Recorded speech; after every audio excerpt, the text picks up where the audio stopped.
Selama lebih dari 3.300 tahun, wajah paling terkenal dalam sejarah telah berbohong kepada kita. Bukan kebohongan kecil atau kesalahan yang tidak sengaja, tetapi penipuan yang disengaja dan terencana, tersembunyi di bawah 22 pon emas murni. Kita baru menyadarinya karena sekelompok fisikawan mengarahkan pemindai citra kuantum ke topeng kematian Raja Tut dan menemukan sesuatu yang tidak seharusnya ada, sebuah nama yang dihapus dan disembunyikan di bawah permukaan. Nama itu tidak cocok untuk seorang raja muda. Nama itu milik seorang ratu yang menghilang dari sejarah. Apa yang akan saya ceritakan belum tercatat secara resmi. Temuan ini masih dalam proses verifikasi, diperdebatkan di balik pintu tertutup, dan diperebutkan oleh orang-orang yang seluruh karier mereka bergantung pada kebenaran cerita lama. Namun, data tersebut kini sudah ada. Setelah Anda melihatnya, Anda tidak bisa tidak memperhatikannya.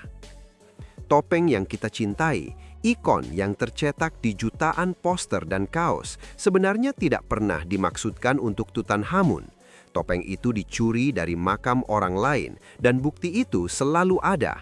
Hanya saja kita belum memiliki teknologi untuk melihatnya hingga sekarang. Ini adalah ikon yang telah menipu dunia. Pada bulan November 1922, arkeolog Inggris Howard Carter mengukir lubang kecil ke dalam ruangan yang tersegel di Lembah Para Raja. Dia mengangkat sebuah lilin dan tangannya bergetar. Ketika ditanya apakah dia bisa melihat sesuatu, dia membisikkan kata-kata yang kini terkenal. Ya, hal-hal yang luar biasa. Peti mati tengah adalah surgawi dan dikelilingi oleh kaca, benar-benar berbeda dari dua peti mati lainnya yang tampak terbuat dari emas murni. Di dalamnya terdapat harta karun yang tak terbayangkan. Kereta emas, tahta berhiaskan permata, dan patung-patung yang dilukis dalam posisi terhenti. Namun terkubur dalam 3 peti mati bersarang, ada satu objek yang akan memikat umat manusia selamanya, topeng kematian emas. Pikirkan ini sejenak. Benda ini lebih berat daripada bola bowling, terdiri dari 22 pon emas murni yang dihiasi dengan lapis lazuli dan turquoise, serta mata dari obsidian dan kuarsa yang seolah mengikuti Anda di seluruh ruangan. Orang Mesir kuno percaya bahwa emas adalah daging literal dari para dewa. Topeng ini bukan sekedar dekorasi, itu adalah teknologi suci yang dirancang untuk membantu jiwa Firaun mengenali tubuhnya sendiri di akhirat. Tanpa topeng ini, jiwanya akan tersesat selamanya. Di bagian belakang, mereka mengukir mantra dari buku orang mati yang berfungsi sebagai perlindungan ilahi untuk perjalanan ke kegelapan. Selama berabad-abad, dunia menerima topeng ini sebagai mahakarya tertinggi Mesir kuno, sempurna dan tanpa noda. Topeng ini dibuat khusus untuk raja muda yang meninggal pada usia 19 tahun. Namun, hampir segera para ahli mulai memperhatikan hal-hal yang tidak cocok. Bagian yang mengherankan adalah petunjuk-petunjuk itu tidak pernah tersembunyi. Mereka selalu jelas di depan kita. Kita hanya menolak untuk melihatnya, karena jika petunjuk-petunjuk itu nyata, itu berarti segala yang kita percayai tentang topeng ini salah. 70 hari yang mustahil. Inilah yang tidak masuk akal. Raja Tut meninggal tiba-tiba, mungkin karena infeksi setelah kakinya patah. Hukum agama Mesir sangat ketat. Seorang Firaun harus dibalsam dan dimakamkan dalam waktu 70 hari, tidak lebih, tidak kurang. Sekarang, pikirkan apa artinya itu. 70 hari untuk mengukir seluruh makam kerajaan dari batu kapur padat. 70 hari untuk membangun 3 peti mati rumit yang bersarang satu sama lain seperti boneka Rusia. 70 hari untuk mengumpulkan ribuan artefak pemakaman. Dan 70 hari untuk menciptakan topeng emas murni seberat 22 pon dengan detail mikroskopis, lapisan batu permata, dan mantra hieroglif yang diukir dari nol. Semua untuk kematian yang tidak ada seorang pun yang melihat datang. Tetapi tidak sesederhana itu. Makam itu sendiri berteriak terburu-buru. Makam tersebut kecil dan terasa memalukan jika dibandingkan dengan makam Firaun lainnya. Beberapa lukisan dinding tampak belum selesai, seolah-olah para seniman menjatuhkan kuas mereka dan melarikan diri. Sarkofagus batu besar itu tergores di sudut-sudutnya, seperti pekerja yang panik harus memecahkan bagian-bagian agar bisa menghimpitnya ke dalam ruangan. Ketika peneliti memeriksa harta benda yang lain, banyak di antaranya tidak dibuat untuk Tut sama sekali. Patung-patung dengan wajah yang tidak mirip dengannya, perhiasan yang dirancang untuk tubuh wanita, dan peti mati dengan nama yang dihapus dan diukir kembali dengan cepat. Kemudian mereka melihat topeng itu lagi. Tili-tilinya ditindik. Di Mesir kuno, itu hal besar. Hanya anak-anak dan wanita yang mengenakan anting. Seorang raja Firaun dewasa pada topeng penguburannya suci tidak akan dalam keadaan apapun digambarkan dengan telinga yang ditindik. Tili-tili telinga, masing-masing berbentuk berbeda, telah ditindik untuk anting. Ini melanggar segala yang mereka percayai tentang kuasa dan akhirat. Beberapa peneliti juga memperhatikan bahwa wajah topeng itu terlihat aneh, terlalu halus, hampir feminin. Atas semua itu, warna emas di wajah topeng memiliki nuansa merah muda yang sedikit berbeda dari sisa penutup kepala. Perbedaan halus yang seharusnya tidak ada jika semuanya dibuat pada waktu yang sama. Sebuah teori menakutkan mulai terbentuk. Apa yang terjadi jika ketika Tut meninggal secara mendadak, tidak ada topeng yang siap? Apa yang terjadi jika para pendeta yang berlomba memenuhi tenggat waktu suci 70 hari mengambil topeng dari makam orang lain, memodifikasi secukupnya agar bisa dipasang pada mumi Raja Muda? Ini menimbulkan satu pertanyaan yang akan menghantui Egyptologi selama berdekada. Siapa wajah yang awalnya dibuat untuk topeng itu? Jawabannya sangat jelas, dan ini mengarahkan perhatian pada wanita paling berbahaya dalam sejarah Mesir, ratu yang menghilang. Namanya adalah Nefertiti. Anda telah melihat wajahnya. Patung berwarna itu terkenal dengan leher panjang dan senyum paham. Dia adalah ibu tiri Tut, istri Firaun heretik Akhenaten. Setelah suaminya meninggal, dia melakukan sesuatu yang belum pernah terjadi. Beberapa cendekiawan mulai menyarankan bahwa topeng ini sebenarnya mungkin tidak miliknya sama sekali, atau mungkin tidak awalnya dibuat untuk Tutankhamun. Dia mungkin merebut tahta sendiri dan memerintah Mesir sebagai Firaun dengan nama baru. Namun setelah itu, dia menghilang sepenuhnya. Makamnya tidak pernah ditemukan dan muminya tidak pernah diidentifikasi. Dia seolah-olah menghilang dari sejarah, seperti seseorang yang disengaja dihapus. Ini yang membuat cendekiawan cemas. Jika Nefertiti meninggal sebelum Tut, dan jika dia memiliki topeng pemakaman yang dipersiapkan untuknya, maka jika Tut meninggal secara mendadak tanpa persiapan, matematikanya menjadi masuk akal. Tili-tili yang ditindik jadi masuk akal, fitur feminin pun terlihat logis, dan modifikasi yang terburu-buru juga bisa diperjelaskan. Tetapi membuktikannya adalah hal yang mustahil. Anda harus merusak topeng untuk melihat ke dalamnya, dan tidak ada seorang pun yang akan membiarkan itu terjadi. Selama berdekade, teori Nefertiti tetap menjadi teori itu. Sebuah tebakan yang dibisikkan di konferensi, diabaikan oleh pihak berwajib dan dianggap mustahil untuk dibuktikan. Namun pada 2014, seseorang merusak topeng itu. Kecelakaan itu akhirnya akan mengungkap segalanya, sebuah bencana yang mengubah segalanya. Selama pembersihan rutin di Museum Mesir di Kairo, seorang pekerja menabrak topeng itu, menyebabkan janggut panjang yang dikepang, simbol suci dari kekuasaan ilahi, patah dengan bersih. Apa yang terjadi setelah itu hampir lebih buruk daripada kerusakan itu sendiri. Alih-alih memanggil konservator ahli, staf museum panik. Mereka mengambil lem pertama yang mereka temukan, epoksi, lem industri keras untuk pipa dan perbaikan mobil. Mereka mengoleskannya dengan berlebihan, menempelkan kembali janggut itu dan berharap tidak ada yang memperhatikan.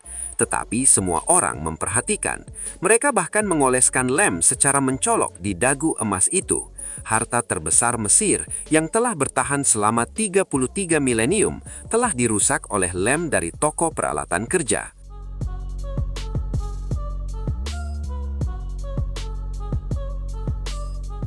Pemerintah Mesir kemudian mendatangkan tim internasional yang dipimpin oleh konservator Jerman Christian Ekman. Tugasnya adalah memperbaiki janggut itu dengan benar. Namun, Ekman melihat kesempatan. Sebelum menyambungkan kembali apapun, dia akan memindai topeng itu dengan teknologi fluoresensi sinar X. Dia ingin menjawab pertanyaan tentang Nefertiti sekali dan untuk selamanya. Logika yang digunakannya sangat solid. Jika wajah itu telah dipotong dari topeng lain dan disolder ke topeng ini, pemindaian XRF akan memperlihatkannya. Komposisi emas yang berbeda, garis solder dan tanda kimia dari perubahan harus terlihat. Timnya menghabiskan berbulan-bulan untuk memindai setiap milimeter. Hasilnya tampak definitif. Emas di wajah cocok dengan emas di penutup kepala. Hieroglif yang mengeja nama Tutankhamun tidak menunjukkan bukti bahwa nama itu diukir di atas nama lain. Selain itu, inlay kaca halus di sekitar mata tetap utuh. Seandainya wajah baru telah disolder, panasnya pasti akan membuat kaca itu retak seketika. Kasus pun ditutup, dan teori Nefertiti mati. Topeng itu sepenuhnya milik Tut. Tim Ekman kemudian menghapus epoksi dan menyambungkan janggut itu dengan lilin lebah, persis yang digunakan oleh orang Mesir kuno. Meskipun sudah disambung kembali, topeng itu membutuhkan pekerjaan perbaikan lebih lanjut setelah gambar online menunjukkan garis lem di sekitar dagunya. Topeng tersebut kembali dipajang, dan buku sejarah tetap sama. Namun, inilah yang terjadi. Sekelompok kecil ilmuwan tidak mempercayainya. Mereka berpendapat bahwa teknologi yang digunakan oleh Ekman memiliki titik buta yang fatal. Sinar X dapat melihat kerapatan, mendeteksi retakan dan sambungan solder, tetapi tidak mampu menanggapi segala kemungkinan yang tersembunyi. Tetapi bagaimana jika para pengrajin kuno lebih pintar dari yang diperkirakan? Bagaimana jika mereka menggunakan emas dari batch yang sama untuk menutup lubang telinga? Bagaimana jika mereka memukul nama asli dengan sempurna hingga datar sebelum diukir ulang? Bagaimana jika mereka menempelkan wajah baru dengan begitu presisi sehingga sambungannya hanya beberapa atom tebal? Dalam hal ini, sinar X tidak akan melihat apapun. Mereka tidak bisa membaca sejarah logam. Mereka tidak bisa membedakan antara emas yang dicetak sekali dan emas yang dipanaskan ulang, dipukul, dan dikerjakan kembali. Untuk melihat semua itu, Anda membutuhkan teknologi yang sama sekali berbeda, sesuatu yang dapat membaca memori termal atom itu sendiri. Pada tahun 2024, teknologi tersebut ada, pemindaian yang dapat mengubah sejarah. Dr. Helena Voss adalah fisikawan material di Max Planck Institute di Munich. Keahliannya adalah cintrikaan resonansi kuantum, sebuah teknologi yang baru sangat sedikit tersedia di luar laboratorium yang diklasifikasikan. Pada akhir tahun 2024, timnya memperoleh izin dari Kementerian Antikuitas Mesir untuk melakukan pemindaian non-invasif terhadap topeng tersebut. Secara resmi, ini adalah uji kalibrasi. Mereka ingin membuktikan bahwa peralatan mereka bekerja pada emas kuno. Mereka tidak berharap menemukan apapun yang dilewatkan oleh Ekman. Pemindaian berlangsung setelah Museum Mesir Besar ditutup untuk malam. Dr. Voss kemudian menjelaskan pengaturan kepada rekan-rekannya. Pemindai berdenyut, dan topeng itu terletak diam di bawah sinarnya. Data mengalir ke laptop secara waktu nyata. Selama berjam-jam, semuanya mengonfirmasi apa yang sudah mereka ketahui. Kemudian, pemindai fokus pada kartush, oval yang mengisi nama Tutankhamun. Dr. Ahmad Hassan, seorang Egiptolog dari Universitas Kairo yang hadir malam itu, mengatakan bahwa ruangan itu menjadi sunyi. Di layar, di bawah hieroglif yang diukir, pemindai kuantum menunjukkan sesuatu yang lain. Pola perpindahan atom yang seharusnya tidak ada. Ini adalah bukti bahwa emas di tempat tersebut telah dipukul, digores, dan dikerjakan kembali dengan cara yang tidak ditemukan di tempat lain pada topeng. Dr. Voss meminta teknisi untuk menjalankan pemindaian lagi. Hasilnya sama. Dia memintanya untuk kalibrasi ulang. Hasilnya tetap sama. Dr. Yuki Tanaka, seorang ahli metalurgi dari Universitas Kyoto yang bergabung dengan tim secara jarak jauh, kemudian mengatakan bahwa dia tidak bisa memproses apa yang dia lihat. Data tersebut tidak ambigu. Seseorang telah memukul hieroglif asli hingga hancur dan mengukir yang baru di atasnya. Namun, itu bukan temuan yang mengganggu paling besar, bahkan tidak mendekati.